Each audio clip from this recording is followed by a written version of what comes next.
Hello everyone, मैं हूँ हीना और आप देख रहे हैं लीगल परसेप्शन। आज की वीडियो में हम समझने वाले हैं आर्बिट्रेशन से एक और इम्पॉर्टेंट टॉपिक को, जो है कंडक्ट ऑफ आर्बिट्रल प्रोसीडिंग्स यानी मध्यस्थम कार्यवाही का संचालन। तो वीडियो के लास्ट तक बने रहिएगा, इम्पॉर्टेंट टॉपिक है। वीडियो में आगे बढ़ने से पहले ज़रूरी इन्फॉर्मेशन ये है कि अगर आपको आर्बिट्रेशन या एडीआर के हिंदी पेड नोट्स चाहिए या दूसरे जो भी लॉ से रिलेटेड सब्जेक्ट्स हैं उनके हिंदी पेड नोट्स चाहिए तो आप डिस्क्रिप्शन में दिए गए व्हाट्सअप नंबर पर मैसेज करके ले सकते हो। नोट्स के प्राइस भी आपको डिस्क्रिप्शन में ही मिल जाएंगे। इसके अलावा आप चाहो तो हमें टेलीग्राम पर भी ज्वाइन कर सकते हो, जिसका लिंक भी आपको डिस्क्रिप्शन में ही मिल जाएगा। तो आज का हमारा टॉपिक है जो हम डिस्कस करेंगे वो है मध्यस्थम कार्यवाही का संचालन यानी कंडक्ट ऑफ आर्बिट्रल प्रोसीडिंग्स। ये एग्ज़ाम के पॉइंट ऑफ व्यू से एक इम्पॉर्टेंट टॉपिक है। इसके अलावा कंपोजिशन क्या है आर्बिट्रल ट्रिब्यूनल की, उसका जुरिस्डिक्शन क्या है और भी कई सारे टॉपिक्स हम अभी तक कवर कर चुके हैं एडीआर से। तो आज हम डिस्कस करने वाले हैं इसके बारे में कि आर्बिट्रल प्रोसीडिंग कैसे कंडक्ट होती है। लेकिन इसके लिए हमें पढ़ने पड़ेंगे आर्बिट्रेशन एंड कंसिलिएशन एक्ट 1996 के 18 से लेके 27 तक के सेक्शन, क्योंकि इन धाराओं के अंदर ही इसके संचालन के बारे में बताया गया है। सबसे पहले बात करेंगे यहाँ पर हम सेक्शन 18 की, जो बताता है कि पक्षकारों से समान व्यवहार यानी इक्वल ट्रीटमेंट ऑफ पार्टीज़। इस सेक्शन के हिसाब से पक्षकारों के साथ समानता का व्यवहार किया जाएगा और हर पक्षकार को अपने को पेश करने का पूरा मौका दिया जाएगा। यानी कि ये जो सेक्शन है ये समानता के व्यवहार की बात करता है और ये जो सेक्शन है आर्बिट्रेशन का, ये सबसे मूलभूत सिद्धांतों में से एक इम्पॉर्टेंट सिद्धांत हमें बताता है। यहाँ पे अगर मैं इसे सरल शब्दों में बताऊँ तो ये कहता है कि हर पक्ष को अपना मामला पूरी तरह से पेश करने की फुल अपॉर्चुनिटी यानी उन्हें उचित अवसर मिलना चाहिए। और जब भी कोई मामला या कोई भी डिस्प्यूट आर्बिट्रेशन में जाता है तो आर्बिट्रल ट्रिब्यूनल को ये सुनिश्चित करना होता है, इस चीज़ को बताना होता है कि दोनों पार्टीज़ को बराबर का मौका मिले, है ना। किसी भी पार्टी के साथ पक्षपात ना हो और किसी एक पार्टी के साथ अगर पक्षपात होगा तो ये चीज़ अच्छी नहीं होगी, है ना। तो मतलब दोनों पार्टीज़ को एक जैसा इक्वल ट्रीटमेंट मिलना चाहिए। ऐसा नहीं है कि एक पार्टी की बात सुनी जा रही है और दूसरी पार्टी को इग्नोर किया जा रहा है, तो ऐसा नहीं होना चाहिए। तो बेसिकली यहाँ पे ये सेक्शन एक तरीके से हमें बताता है कि फोकस जो है वो यहाँ पर इक्वालिटी पर है, बराबरी पर है, ठीक है ना।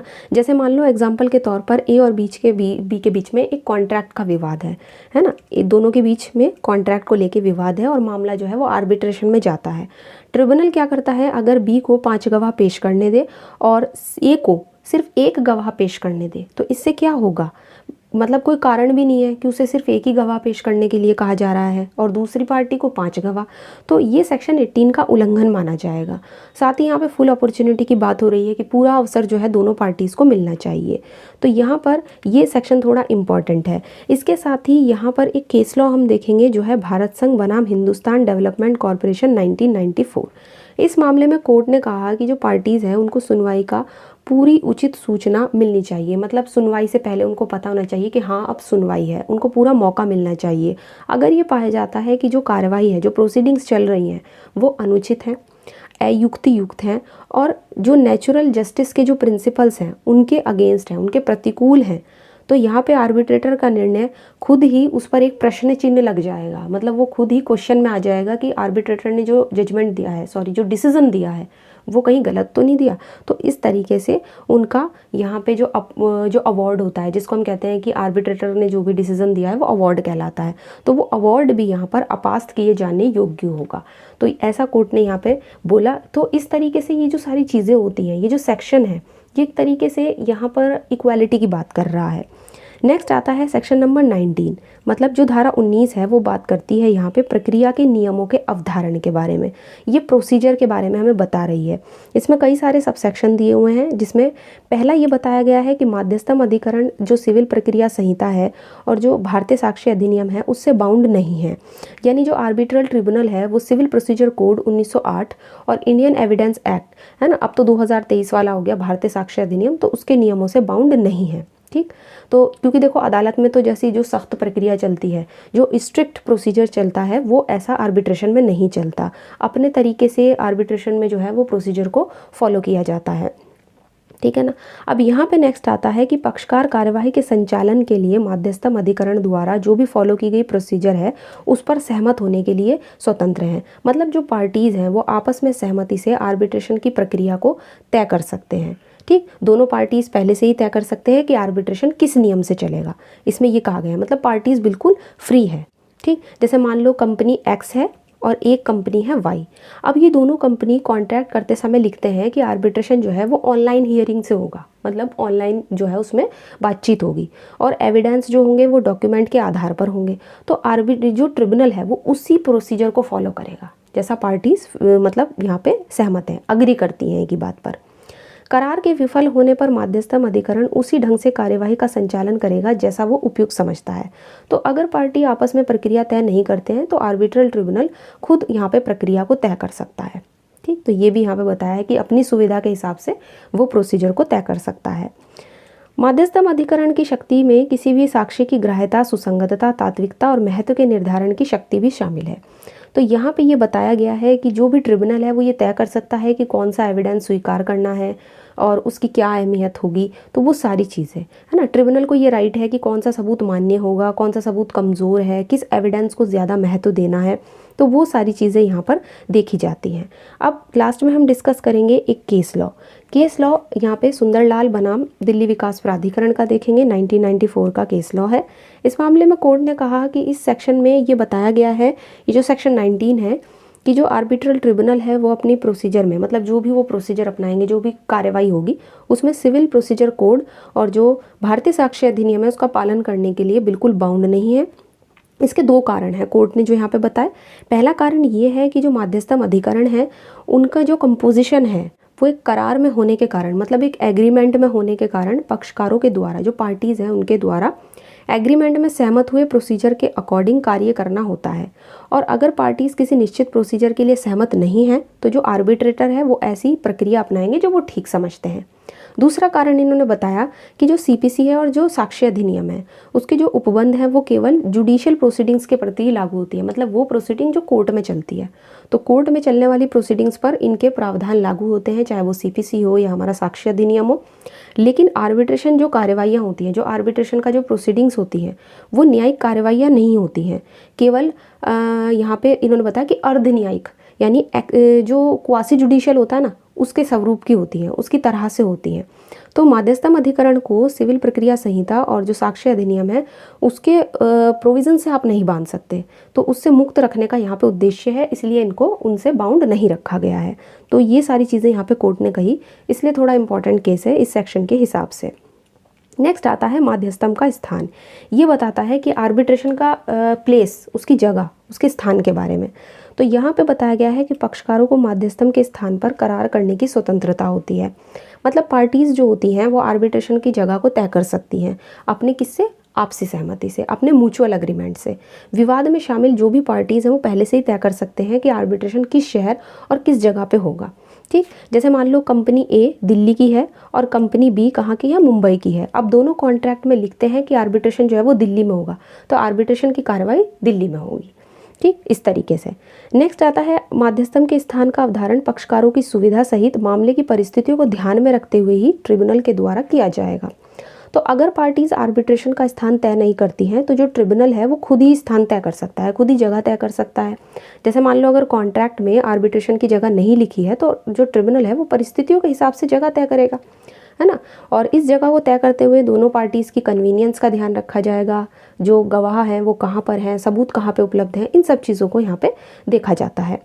नेक्स्ट आता है मध्यस्थम अधिकरण जब तक पक्षकारों द्वारा अन्यथा करार नहीं किया जाता किसी ऐसे स्थान पर बैठकें करेगा जिसे इसके सदस्य आपस में परामर्श करने, गवाहों, विशेषज्ञों, पक्षकारों की जो सुनवाई वगैरह है उसको करने, जो डॉक्यूमेंट्स हैं, कोई अदर प्रॉपर्टी है उसके निरीक्षण के लिए उपयुक्त समझता है।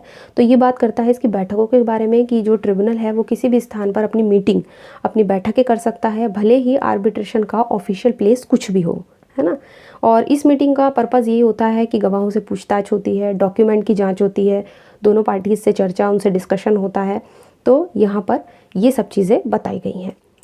नेक्स्ट है यहाँ पे सेक्शन नंबर 21 जो बताता है कि आर्बिट्रेशन जो प्रोसीडिंग्स हैं उनकी शुरुआत, अब उनका मतलब प्रारंभ होता है यहाँ पे।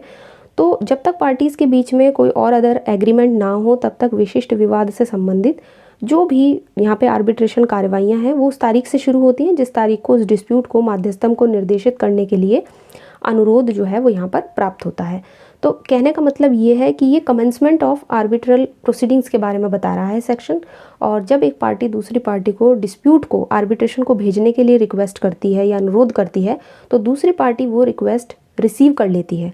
तो जिस दिन से पार्टी ने रिक्वेस्ट को रिसीव किया उसी दिन से आर्बिट्रल प्रोसीडिंग यहाँ पे ये मानी जाएंगी कि वो शुरू हो गई है। बस इतना ही यहाँ पे बताया गया है। सेक्शन नंबर 22 भाषा लैंग्वेज की बात करता है।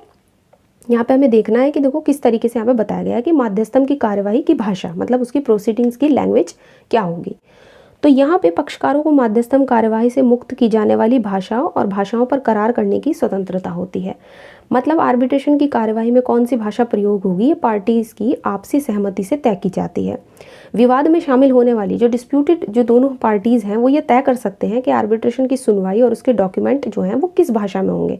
जैसे मान लो कंपनी ए जो है वो इंडिया की है और कंपनी बी जो है वो फ्रांस की है, दोनों के बीच में कॉन्ट्रैक्ट हुआ और उसमें लिखा है कि आर्बिट्रेशन की भाषा जो होगी वो इंग्लिश होगी, जो उसकी लैंग्वेज होगी।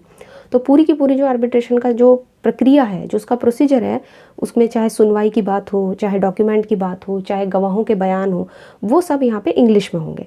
तो इस तरीके से यहाँ पे बताया कि पार्टी बिल्कुल फ्री है। नेक्स्ट है माध्यस्थम अधिकरण इसकी कार्यवाही में यूज़ होने वाली भाषा और भाषाओं का अवधारण करेंगे। तो अगर पार्टीज़ यहाँ पे सहमत नहीं है कि वो कौन सी लैंग्वेज रख रही हैं तो आर्बिट्रल ट्रिब्यूनल खुद यहाँ पे उस चीज़ को तय करेंगे। यहाँ पे है करार और माध्यस्थम पक्षकार के द्वारा लिखित कथन किसी सुनवाई और किसी माध्यस्थम पंचाट विनिश्चय माध्यस्थम के द्वारा अन्य संसूचना के प्रति भी लागू होगा। तो यहाँ पे कुछ इंपॉर्टेंट पॉइंट बताए गए हैं कि जो भाषा तय की गई है वही भाषा इन चीज़ों पर भी लागू होगी। किस किस चीज़ पर लागू होगी, जैसे स्टेटमेंट हो गए, हियरिंग्स हो गई, सुनवाई वगैरह, अवार्ड है ना, जो भी डिसीजन आता है उस पर लागू होगा, जो भी ऑर्डर्स वगैरह दिए गए उन सब के प्रति भी वही लागू होगा। माध्यस्थम अधिकरण का ये जो यहाँ पे आदेश कर सकेगा कि कोई भी अगर डॉक्यूमेंट्री एविडेंस है तो उसके साथ ट्रिब्यूनल के द्वारा अवधारित की गई या पक्षकारों में जिस भाषा के लिए सहमति हुई है उसका अनुवाद भी यहाँ पे साथ लगाए, तो साथ में उसका ट्रांसलेशन लगाने के लिए भी जो है कह सकता है ट्रिब्यूनल। सेक्शन नंबर 23 ये किस चीज़ की बात कर रहा है? सेक्शन नंबर 23 बात कर रहा है क्लेम और डिफेंस के विवरण की, कि जो भी दावे हैं, जो भी प्रतिरक्षा है उसका विवरण। तो यहाँ पे बताया गया है कि पक्षकारों के द्वारा सहमत या जो भी ट्रिब्यूनल है उसके द्वारा जो भी अवधि तय की गई है, जो भी टाइम पीरियड तय किया गया है उसके अंदर दावेदार दावे के समर्थन करने वाले जो भी फैक्ट्स हैं या जो भी फैक्ट इन इश्यूज़ हैं, जो भी विवादक बिंदु हैं, चाहे वो अनुतोष या उपचार का विवरण पेश करेंगे। और यहाँ पे जो उत्तरदाता है, जो रेस्पोंडेंट है, वो उन सारी विशिष्टियों के बारे में अपने डिफेंस का पूरा यहाँ पे विवरण जो है यहाँ पे पेश करेंगे, और जब तक पक्षकार उन सारे विवरणों के अपेक्षित तत्वों के बारे में सहमत ना हुए हों अन्यथा। तो इस सबसेक्शन के हिसाब से जो क्लेमेंट है, जो दावा करने वाला पक्षकार है, उसको अपने दावे का विवरण देना होता है। रेस्पोंडेंट जिस पर दावा किया गया है ना, रेस्पोंडेंट किसे कहते हैं? जिस पर दावा किया गया है, उसको अपना बचाव यानी स्टेटमेंट ऑफ डिफेंस यहाँ पे देना होता है। तो इन सारी चीज़ों में क्या क्या शामिल होना चाहिए? फैक्ट शामिल होने चाहिए जो भी डिस्प्यूट से रिलेटेड है, मुद्दे यानी कि जो इशू है वो शामिल होने चाहिए, और रिलीफ जो हर्जाना वगैरह मांगा गया है वो सारी चीज़ें यहाँ पे होनी चाहिए। ठीक, तो यहाँ पर ये सब चीज़ें उसमें होनी चाहिए। जैसे मान लो ए ने बी को मकान बनाने का कॉन्ट्रैक्ट दिया, अब बी ने काम नहीं पूरा किया, अब आर्बिट्रेशन में मामला चला गया। अब जो ए है जिसने दावा किया है वो कहेगा कि बी ने कॉन्ट्रैक्ट तोड़ा है और मुझे उससे 5 लाख रुपये हर्जाना चाहिए, 5 लाख रुपये मुआवजा चाहिए। तो बी जो रेस्पोंडेंट है जिस पे ये दावा किया गया है वो अपने डिफेंस में कह सकता है कि काम इसलिए रुका हुआ है क्योंकि बी ने पैसे समय पर नहीं दिए। तो इस तरीके से यहाँ पे हो सकता है। नेक्स्ट है पक्षकार अपने विवरण में सारे डॉक्यूमेंट पेश करेंगे, जो भी वो रेलेवेंट समझते हो वो सारे यहाँ पे ज़रूरी दस्तावेज, ज़रूरी सबूत यहाँ पे पेश करेंगे। इसके बाद नेक्स्ट में बताया गया है कि प्रत्यर्थी अपने प्रकरण की पुष्टि या जो भी प्रति दावा है, जो भी काउंटर क्लेम है वो पेश कर सकता है, और यहाँ पे वो मुजराई यानी सेट ऑफ का भी दावा कर सकता है। और अगर ऐसा दावा मुजराई आर्बिट्रेशन एग्रीमेंट के दायरे में हो तो ट्रिब्यूनल इस पर यहाँ पे निर्णय करेगा। इसके बाद आता है सबसेक्शन 3 कि जब तक पार्टीज सहमत ना हो, हर पार्टी जो होगी, जो हर पक्षकार होगा, वो माध्यस्थम कार्यवाही के अनुक्रम में वहाँ पे अपने दावे प्रतिरक्षा में संशोधन कर सकते हैं, कुछ जोड़ भी सकते हैं, और उसे पेश करने में देरी को ध्यान में रखते हुए जो ट्रिब्यूनल है वो संशोधन या पूरक को अनुमति करना अनुचित नहीं मानता है। यानी यहाँ पे अमेंडमेंट की बात हो रही है। आर्बिट्रल ट्रिब्यूनल की यहाँ से अनुमति से पहले ट्रिब्यूनल से अनुमति मांगी जाएगी, और उनकी अनुमति से क्लेम या डिफेंस को बाद में बदला जा सकता है, और कुछ उसमें सप्लीमेंट चीज़ें, मतलब कुछ जोड़ा भी जा सकता है, लेकिन ट्रिब्यूनल मना भी कर सकता है अगर संशोधन बहुत देर से किया गया है या इससे प्रोसीजर में अनावश्यक देरी हो रही है, अननेसेसरी बहुत ज़्यादा देर हो गया है तो मना भी कर सकता है ट्रिब्यूनल। ठीक है ना। तो यहाँ पर ये चीज़ें समझ आई। अब बात करते हैं सबसेक्शन 4 की। दावे का विवरण प्रतिपक्ष के बचाव को मध्यस्थ, सारे जितने भी मध्यस्थ हैं, जितने भी आर्बिट्रेटर्स हैं, उनके अपॉइंटमेंट की लिखित सूचना उन्हें प्राप्त होने के दिन से 6 महीने के अंदर पूरा कर लिया जाएगा। तो क्लेम और डिफेंस उस समय सीमा में दाखिल किए जाते हैं जो पार्टीज ने तय की हो या आर्बिट्रल ट्रिब्यूनल तय करे।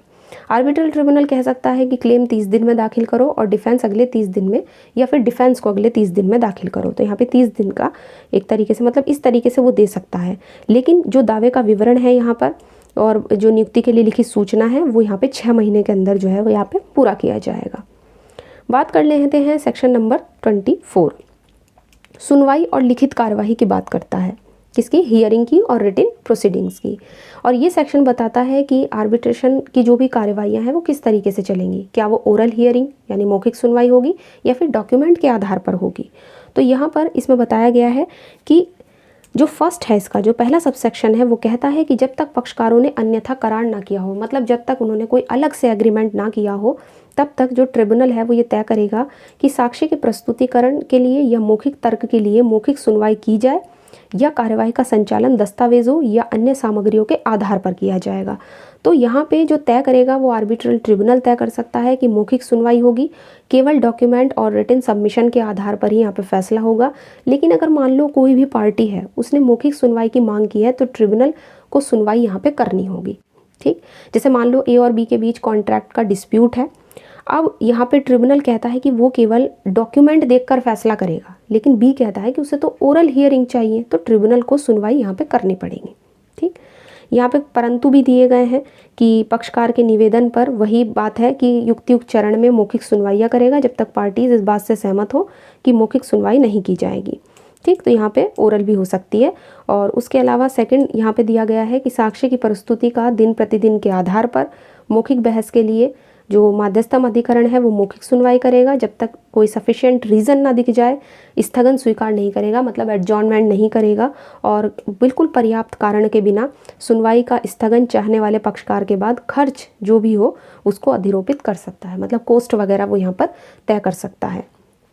ठीक, अब जितने भी यहाँ पे देखो पार्टीज़ हैं वो उनको डॉक्यूमेंट या कोई भी सामान वगैरह है, कोई भी प्रॉपर्टी वगैरह है, उसके निरीक्षण के लिए किसी सुनवाई और मध्यस्थम अधिकरण की किसी भी मीटिंग की सूचना दी जाएगी। तो पार्टीज़ को यहाँ पे नोटिस दिया जाएगा। नोटिस देना बहुत ज़रूरी है और हर सुनवाई, हर बैठक से पहले पार्टीज़ को यहाँ पे उनको बताया जाएगा, उनको इन्फॉर्म किया जाएगा, सूचना दी जाएगी कि जैसे मान लो फॉर एग्जांपल 10 मार्च की डेट फिक्स हुई और 10 मार्च को हियरिंग है, सुनवाई है, तो दोनों को पहले सूचना दी जाएगी जो दोनों पार्टीज़ हैं, ताकि वो अपनी तैयारी कर सके। अगर बिना नोटिस के हियरिंग हो जाए तो ये अनुचित प्रक्रिया मानी जा सकती है। एक पार्टी द्वारा मध्यस्थम अधिकरण के सामने पेश किए गए जितने भी डॉक्यूमेंट्स हैं उनकी सूचनाओं या उसमें दिए गए आवेदन के बारे में दूसरी पार्टी को सूचना दी जाएगी और विशेषज्ञ की रिपोर्ट या डॉक्यूमेंट्री जो भी एविडेंस होगा जिस पर जो ट्रिब्यूनल है वो अपना विनिश्चय तैयार करने में निर्भर रह सकेगा, इसकी सूचना भी पार्टी को दी जाएगी। तो सारे डॉक्यूमेंट्स की जानकारी देना आर्बिट्रल जो ट्रिब्यूनल है वो ये तय करेगा कि जो भी डॉक्यूमेंट्स हैं, एविडेंस हैं, एक्सपर्ट रिपोर्ट हैं, वो सब ट्रिब्यूनल के सामने लाइए और उसकी कॉपी जो है वो दोनों पार्टीज़ को दी जाएगी। तो यहाँ पे ये सारी चीज़ें बताई गई हैं। सेक्शन नंबर 25 यानी धारा 25 पक्षकार की चूक यानी डिफ़ॉल्ट ऑफ अ पार्टी की बात करती है। किसी भी पक्षकार के डिफ़ॉल्ट के बारे में हमें बताती है कि आर्बिट्रेशन की कार्यवाही के दौरान कोई भी पक्षकार अपनी जिम्मेदारी अगर पूरी नहीं करता या कार्यवाही में भाग नहीं लेता तब आर्बिट्रल ट्रिब्यूनल क्या करेगा।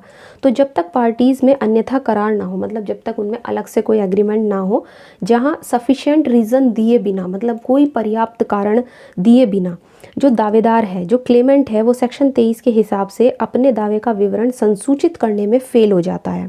ठीक, तो यहाँ पे 3 देखो सिचुएशन दी गई हैं।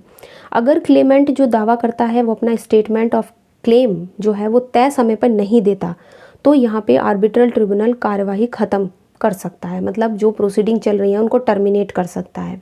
ठीक, तो जिसने आर्बिट्रेशन शुरू किया है, कौन शुरू करता है? क्लेमेंट, जो दावा कर रहा है। अगर वही अपना दावा समय पे पेश नहीं कर रहा है तो ट्रिब्यूनल क्या करेगा? केस को ख़त्म कर सकता है। ठीक, सेकंड है, बात कर रहा है रेस्पोंडेंट की, कि जो प्रत्यर्थी है, जो उत्तरदाता है, अगर वो अपनी प्रतिरक्षा के विवरण को संसूचित करने में फेल रहा है मतलब अगर रेस्पोंडेंट जिसके खिलाफ दावा है वो समय पर स्टेटमेंट ऑफ डिफेंस नहीं देता तो ट्रिब्यूनल कार्यवाही को बंद कर देगा। क्लेम को स्वीकार मानकर भी नहीं चलेगा और ट्रिब्यूनल उपलब्ध सबूतों के आधार पर आगे बढ़ जाएगा। तो यहाँ पे ऐसा बताया गया है। तो अगर प्रतिवादी जवाब नहीं देता तब भी आर्बिट्रेशन यहाँ पे जारी रहेगा। तीसरा इसमें पॉइंट बताया गया है कि पार्टी सुनवाई के समय उपस्थित होने या डॉक्यूमेंट्री एविडेंस को पेश करने में फेल होते हैं तो यहाँ पे जो आर्बिट्रेशन ट्रिब्यूनल है, जो भी मतलब ट्राइब्यूनल है, जो भी अधिकरण है, वो क्या करेगा, कार्यवाही को जारी रखेगा और साक्ष्य के आधार पर जो भी अवार्ड है वो तैयार कर सकता है। तो मान लो अगर कोई भी पार्टी हियरिंग में नहीं आती है, सबूत पेश नहीं करती है, तो ट्रिब्यूनल क्या करता है, एक्स पार्टी तरीके से आगे बढ़ सकता है और अवार्ड दे सकता है। ठीक, जैसे ए और बी के बीच में आर्बिट्रेशन चल रहा है, हियरिंग की तारीख तय हुई है कि किस दिन सुनवाई होगी, बी बिना के कारण के ही नहीं आया तो ट्रिब्यूनल जो है वो ए की बात सुनकर ही यहाँ पे फैसला दे सकता है। तो यहाँ पे एक तरीके से डिफ़ॉल्ट ऑफ अ पार्टी के बारे में बताया गया है। नेक्स्ट आता है सेक्शन नंबर 26 जो बताता है कि मध्यस्थम अधिकरण द्वारा विशेषज्ञ की नियुक्ति। अब यहाँ पे अपॉइंटमेंट ऑफ एक्सपर्ट की बात हो रही है और ये सेक्शन बताता है कि अगर डिस्प्यूट में कोई भी तकनीकी या कोई भी विशेष ज्ञान, टेक्निकल नॉलेज की ज़रूरत हो तो आर्बिट्रल ट्रिब्यूनल किसी विशेषज्ञ की नियुक्ति कर सकता है, उसको अपॉइंट कर सकता है। तो जब तक पार्टीज़ में कोई अलग से एग्रीमेंट ना हो तब तक जो ट्रिब्यूनल है वो क्या कर सकता है, तो किसी भी विशेष मुद्दे पर रिपोर्ट देने के लिए एक या ज़्यादा एक्सपर्ट को यहाँ पे अपॉइंट कर सकता है। तो फर्स्ट पॉइंट में यही बताया गया है, जो पहला क्लॉज है कि एक या ज़्यादा एक्सपर्ट को नियुक्त किया जा सकता है। सेकंड में बताया गया है कि जो पार्टीज़ हैं वो अपेक्षा कर सकती हैं कि विशेषज्ञों को कोई सुसंगत सूचना दे या जो भी रेलेवेंट डॉक्यूमेंट्स वगैरह हैं, प्रॉपर्टी है, उसके निरीक्षण के लिए उसको उपलब्ध कराएं। तो यहाँ पे ट्रिब्यूनल पार्टीज़ को ये ऑर्डर दे सकता है कि एक्सपर्ट को ज़रूरी जानकारी दो, ज़रूरी डॉक्यूमेंट्स है वो उसको उपलब्ध कराओ और कोई भी प्रॉपर्टी है, गुड्स है, डॉक्यूमेंट है, उसका इंस्पेक्शन उसको करने दो। ठीक, तो यहाँ पे इस तरीके से ट्रिब्यूनल यहाँ पे कर सकता है। सब सेक्शन 2 की बात करें तो जब तक पार्टीज़ में कोई अलग से एग्रीमेंट ना हो तब तक जो पार्टीज़ हैं वो निवेदन कर सकती हैं कि जो ट्रिब्यूनल है वो ज़रूरी मानता हो तो जो एक्सपर्ट है वो अपनी लिखित मौखिक रिपोर्ट देने के बाद जो भी ओरल हियरिंग चल रही है उसमें हिस्सा लेगा। जहाँ तक पार्टीज़ को विवादक बिंदुओं पर साक्ष्य देने के लिए उनसे प्रश्न करने, मतलब उससे कुछ पूछने या जो विशेषज्ञ है वो गवाहों को पेश करने के लिए मौका मिलेगा। मतलब अगर कोई पार्टी ये मांग करती है या ट्रिब्यूनल उचित समझता है तो एक्सपर्ट को हियरिंग में बुलाया जा सकता है। एक्सपर्ट अपनी रिपोर्ट को एक्सप्लेन करेगा, उसको समझाएगा, पार्टीज़ उससे सवाल पूछ सकती है, उसका क्रॉस एग्जामिनेशन कर सकती है। जो यहाँ पे जैसे उदाहरण के तौर पे मान लो इंजीनियर एक्सपर्ट है, उसने रिपोर्ट दी कि बिल्डिंग में लो क्वालिटी सीमेंट इस्तेमाल हुआ है। अब कॉन्ट्रैक्टर ये कहता है कि रिपोर्ट तो गलत है, तब ट्रिब्यूनल एक्सपर्ट जो है उसको हियरिंग में बुलाएगा और कॉन्ट्रैक्टर एक्सपर्ट से सवाल पूछ सकता है। तो इस तरीके से यहाँ पर ये इस सबसेक्शन में बताया गया है। तीसरा सबसेक्शन कहता है कि पार्टीज़ अपने एक्सपर्ट भी यहाँ पे ला सकती है।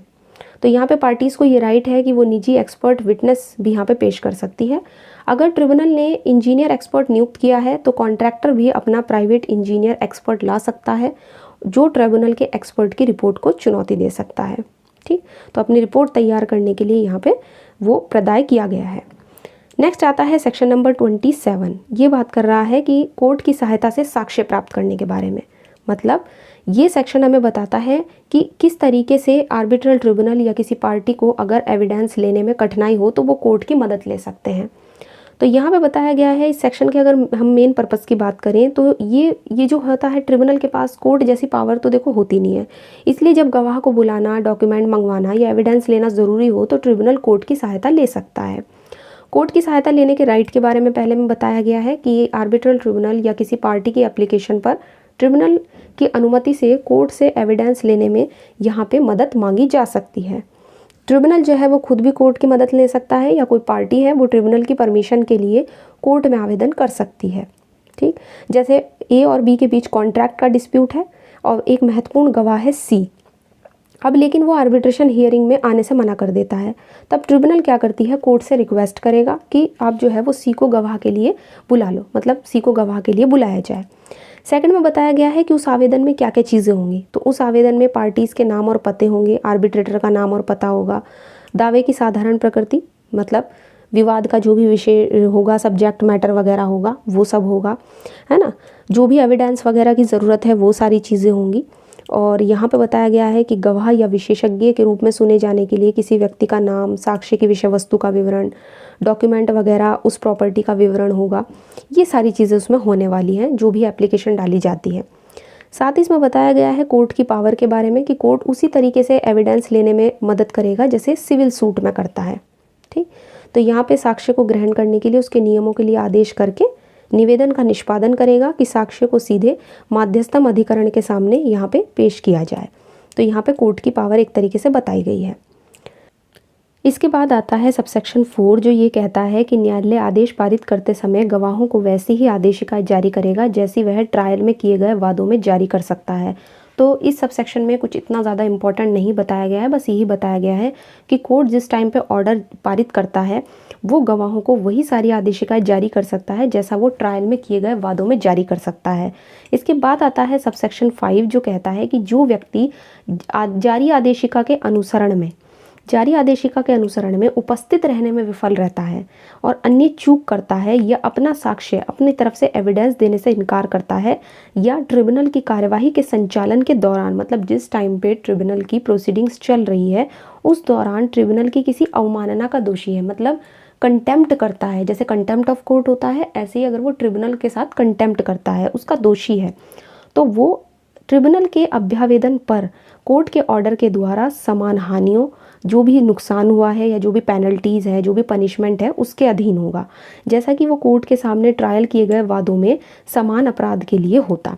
तो यहाँ पर इस सबसेक्शन में बताया गया है कि अगर कोई व्यक्ति कोर्ट के ऑर्डर का पालन नहीं करता है तो उसके खिलाफ वही कार्यवाहियाँ होंगी जो कोर्ट के ऑर्डर की अवहेलना यानी कंटेम्प्ट ऑफ कोर्ट पे होती है। जैसे फॉर एग्जांपल के लिए अगर किसी गवाह को कोर्ट बुलाता है तो वो जानबूझ के ना आए तो उसके खिलाफ यहाँ पे कानूनी कार्रवाई हो सकती है। तो वही सारी चीज़ें यहाँ पे दी गई हैं। सबसेक्शन 6 बात करता है कि इस सेक्शन में, ये जो हम सेक्शन पढ़ रहे हैं इसमें अगर कहीं पे आदेशिका वर्ड है तो उसमें क्या क्या चीज़ें शामिल होंगी।